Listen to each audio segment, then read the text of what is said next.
के नहीं जाएगा, माननीय बहन जी का निर्देश है ये। हम एक कार्यकर्ता को आने जाने का टिकट देंगे और इज्जत के साथ ट्रेन में बिठा कर उसको लेकर के जाएंगे। उस टिकट के लिए हम अपने कार्यकर्ताओं से कह रहे हैं हमारी मदद करो। ये मदद हम आपसे कह रहे हैं, इसमें अपनी जिसको अल्लाह मियां ने दिया है वो हमें दे दो, जिसको गुरु रविदास जी ने दिया है थोड़ा सा हिस्सा हमें दे दो। अगर जिसको ना अल्लाह मियां ने दिया ना किसी रविदास जी ने दिया वह ना दीजिए। ऐसा कौन सा है जिसको अल्लाह मियां ने नहीं दिया? या उसका शुक्रगुजार करो। ऐसा आज के अध्यक्ष भाई ईशम प्रधान जी, मुख्य अतिथि हमारे बड़े भाई डॉक्टर मेघराज सिंह जी MLC, हमारे जिले के प्रभारी राजेश प्रधान जी, हमारे जिला पंचायत के सदस्य भाई इरफान चौधरी, दूसरे हमारे विधानसभा के प्रभारी भाई डॉक्टर एहतेशाम जी, हमारे पूर्व जिला पंचायत सदस्य भाई रजी आवेश और हमारे बहुजन समाज पार्टी के जिम्मेदार साथी प्रधान भाई अनिल कुमार जी। सम्मानित साथियों, आज की जो मीटिंग खास तौर से रखी गई थी, मान्यवर काशीराम जी के परिनिर्वाण दिवस पर 9 तारीख को लखनऊ में एक विशाल रैली रखी गई है। वो महामानव मान्यवर काशीराम जी, जिसने हमें हजारों साल से दबे कुचले लोगों को उनका हक अधिकार दिलाने के लिए पूरे जीवन भर संघर्ष करके, अपना घर छोड़ करके, साइकिल से पूरे हिंदुस्तान का दौरा करके इस सोती हुई कौम को जगाने का काम किया। 9 तारीख को उनकी परिनिर्वाण दिवस विशाल रैली है, उसको सफल बनाने के लिए मीटिंग रखी गई थी। अपने सेक्टर के अध्यक्षों से ये आह्वान किया गया था कि वो अब अपने सेक्टर में जाकर के अब 7 तारीख को जाना चाहे, वो 8 तारीख को लखनऊ किसने बनाया ये देखने के लिए उत्तर प्रदेश की मुख्यमंत्री का वो जलवा देखे, जहां बहन जी ने अंबेडकर पार्क, जहां बहन जी ने रमाबाई पार्क, काशीराम पार्क, परिवर्तन चौक, लखनऊ को लखनऊ बनाने का अगर किसी ने काम किया है वो आदरणीय बहन कुमारी मायावती जी ने किया है। पूरे दिन हम घूम करके को जाएंगे, 3 बजे से पहले ही वो तैयार होकर स्टेशन पर पहुंच जाएं। हमारे बड़े पदाधिकारियों ने ऐसी व्यवस्था की है,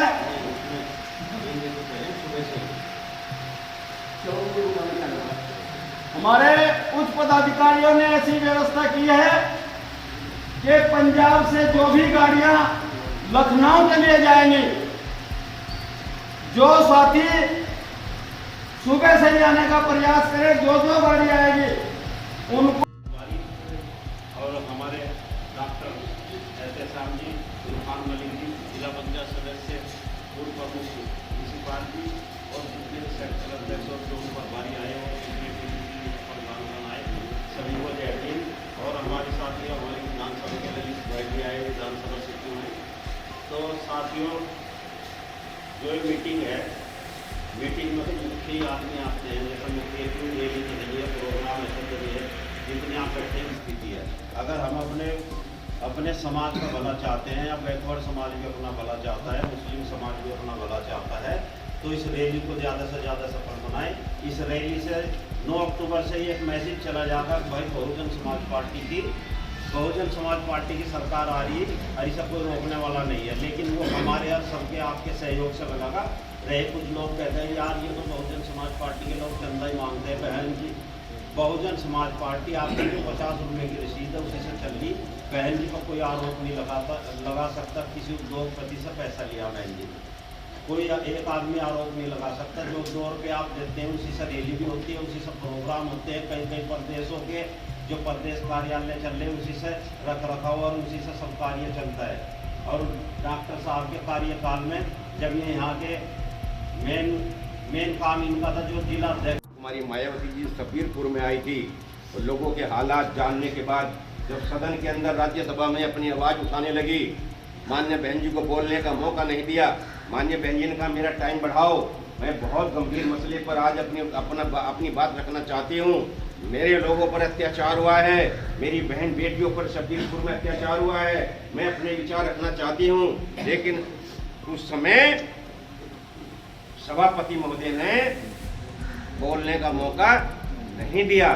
तब माननीय बहन जी ने कहा था, धन्य हो बहन कुमारी मायावती जी, जिस सदन के अंदर मैं अपने समाज के अत्याचार की आवाज नहीं उठा सकती, जिस सदन के अंदर मुझे बोलने नहीं दिया जा सकता, मैं ऐसे सदन के सदस्य नहीं रहना चाहती, मैं अभी इस्तीफा दे करके जा रही। पहली नेता हमारे देश भारत की ऐसी पहली नेता जो सदन के बीच में इस्तीफा दे करके और सदन से बाहर निकल आई। और जब तक बहन जी ने कहा था, जब तक इन अत्याचारियों को सदन से विदा नहीं कर दूंगी, मैं सदन में लौट करके नहीं आऊंगी। और माननीय बहन जी, ये लोग कहने लगे, इन्होंने फिर साजिश की कि बहुजन समाज पार्टी तो कमजोर हो गई। ये कहने वाले लोग, ये भारतीय जनता पार्टी पूरे 17 पीएम क्या प्रधानमंत्री, सीएम क्या मुख्यमंत्री, वोट से लेंगे सीएम पीएम, बोलो वोट से लेंगे सीएम पीएम, और आरक्षण से लेंगे एसपीडीएम।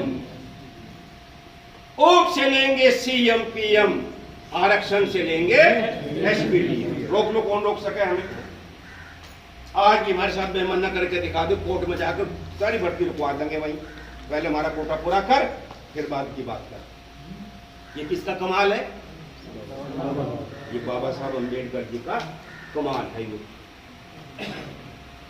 इस देश, आप पत्रकार हैं, आप कोई बात नहीं है। इलेक्ट्रोल बॉन्ड, बड़े बड़े उद्योगपति विदेश से चुनाव लड़ने के लिए पैसा देते हैं पार्टियों को। नंबर 5 होगा, तुम्हारी दरियां होंगी, तुम्हारा सिंहासन होगा और तुम्हारा सब कुछ तुम्हारा होगा। उस पर बैठना और भाषण करना, सरकार बनाना और सरकार बनाना। ये किसने कहा था? साहब श्री काशीराम। ये कहा था, मैं अकेला भी चला था जाने दे मंजिल, लोग आते गए कारवां। अकेले साहब काशीराम जी ने सफर की शुरुआत की, और जब उनकी बात लोगों को अच्छी लगने लगी, 1585 की बात करने लगे, 85% लोगों पर 15% लोग राज कर रहे हैं। ये समझ में आती नहीं किसी की बात, अब तक भी नहीं आई। उन्होंने लोगों को इस पेन के माध्यम से समझाया कि पेन ये इस तरह से जेब के अंदर लगता है। ये पेन साहब काशीराम जी ने वो ऐसा महान नेता थे, ये पेन ऐसे समझाया। और ये 85% है। 85% में कौन है? इसका मोबाइल फोन डाल। 85% में कौन है? दलित, पिछड़े, मुसलमान, ये 85%। और 15% कौन है? जो है ये कौन है? इसमें भी हमारी हिस्सेदारी होगी 15% में भी। लेकिन जब साहब काशीराम जी ने ये बात बताई थी, तब इसकी हिस्सेदारी कम थी। अब ये कितने प्रतिशत है? ये कौन है? ब्राह्मण, राजपूत और वैश्य बनिए। ये कितने प्रतिशत है? 15%। और ये कितने हैं? 85%। इस बड़ा कौन सा है इसमें? 85। जान कौन से में? यू लिख देगा कुछ हरियो, पीर का पैसा लिखता है, डीएम के हाथ में चलता है, जज के हाथ में चलता है, मास्टर के हाथ में चलता है, कंपाउंडर के हाथ में चलता है, डॉक्टर के हाथ में लिखता है, पीने की दवाई डॉक्टर लिखता है। यो कुछ नहीं करता, जिनकी ज्यादा लिखना लग जाती इसके ऊपर चढ़ कर बैठते हैं। अभी लिख देना बंद। ये थी व्यवस्था इस देश की। ये तब साहब काशीराम जी ने लोगों को समझाया, मैं इस व्यवस्था को बदलना चाहता हूँ और इसमें कहना चाहता हूँ कि तू भी हमारे साथ लग, पर यहाँ से हट। कहाँ लग? यहाँ लग। ऊपर ही रहने का तुझे सो के यहाँ लग, हमें की ठंड है। ऊपर फ्री रखेंगे पर लग जाए, हाँ हमारी लिखाई को बंद न करें, हमारे काम को बंद न करें। ये है सरकार 4 साल की। और ये व्यवस्था है, ये समझना पड़ेगा इस चीज को। ये व्यवस्था हमारे देश की है, अभी खत्म नहीं हुई। ये हम शुरुआत कर रहे, जब हमने शुरू की, हमें कमजोर करने के लिए बहुजन समाज पार्टी को रोकने के लिए 2012 में बीजेपी, कांग्रेस, समाजवादी सारी एक प्लेटफार्म पर आ गई। बीजेपी ने समाजवादी को सपोर्ट कर दिया, कांग्रेस पार्टी ने जो बच्चे खुशी थी, थोड़ी सी जान बच रही थी, उसने समाजवादी को सपोर्ट। खुश कौन हुए? बीजेपी के लोग। समाजवादी ने कुछ समाजवादी ने, जब मुलायम सिंह जी थे भाई, मुख्यमंत्री थे, मेरे मुस्लिम समाज के भाइयों, देखो हमारा तो कुछ कर नहीं सकते, हमारे मुसलमान भाइयों का कुछ करा क्या मुलायम सिंह जी। अगर एक काम हमारे किसी मुस्लिम समाज के भाइयों का करा हो, मुझे गिनवा तो चाहिए, मुझे तो याद नहीं एक काम। फिर अखिलेश यादव जी आ गए। अगर अखिलेश यादव ने एक काम किसी का करा हो, करा कुछ करा भाई किसी का काम, बीजेपी का नाम बदला, यूं करे आज। और क्या क्या काम करे, बहुत सारा गिनवाऊंगा, बहुत सारा गिनवाऊंगा। जो संविधान उठाओ फिर जा। जब कुर्ता लगा फटने तो संविधान लगा रटने। जब अखिलेश यादव जी का कुर्ता जो है पटन लगा तो संविधान करने लगा।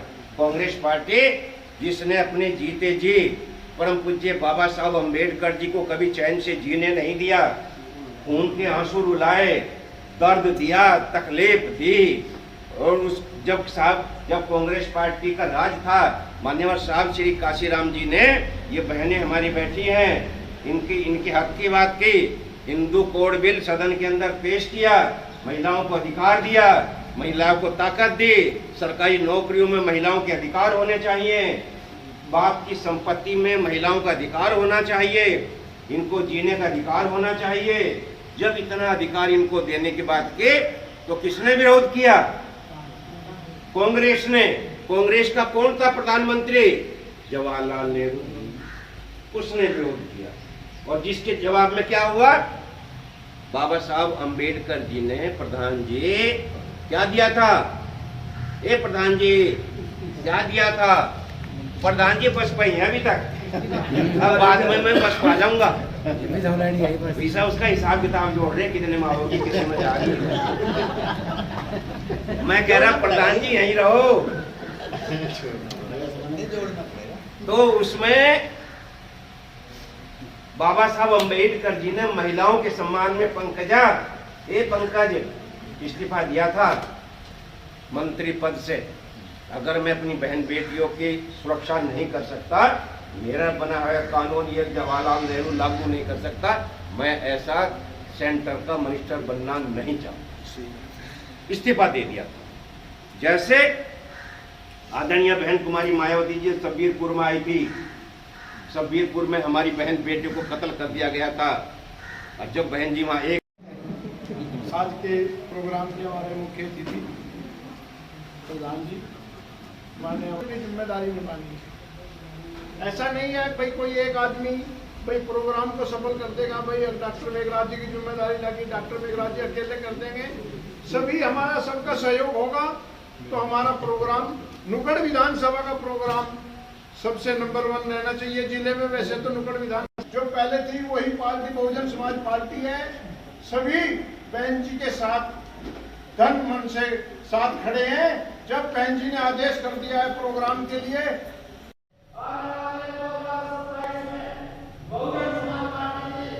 इस रैली से चारों तरफ हिंदुस्तान में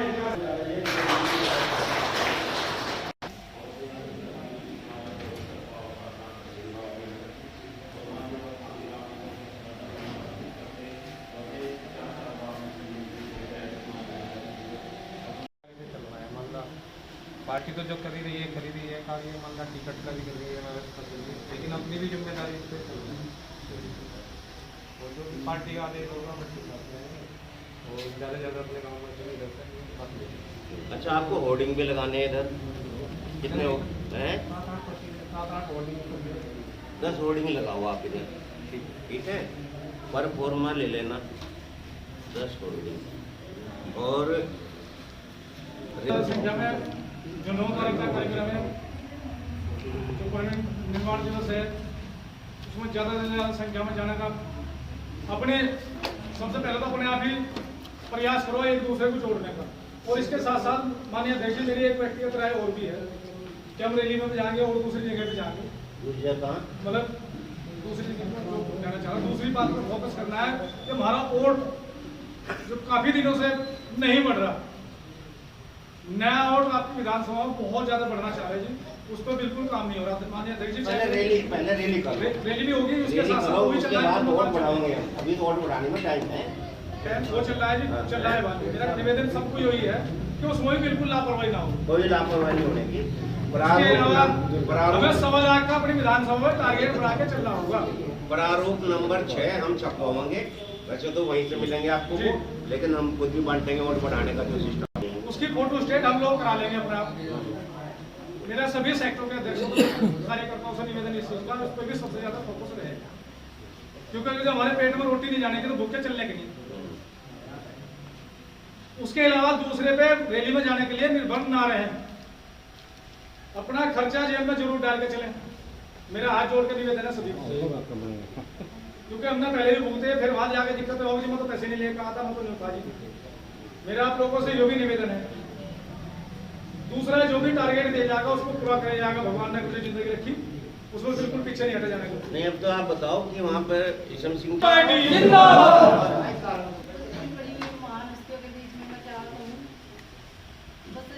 कहना चाहूँ ये जो नेताजी ने सोच समझ कर मीटिंग करके, जो पहले पूर्व शासनकाल जिसके जितने रहे हैं उन्होंने क्या क्या कार्य किए, और उनसे बेहतर ही कोई अपने लिए नेता चुनने की करते।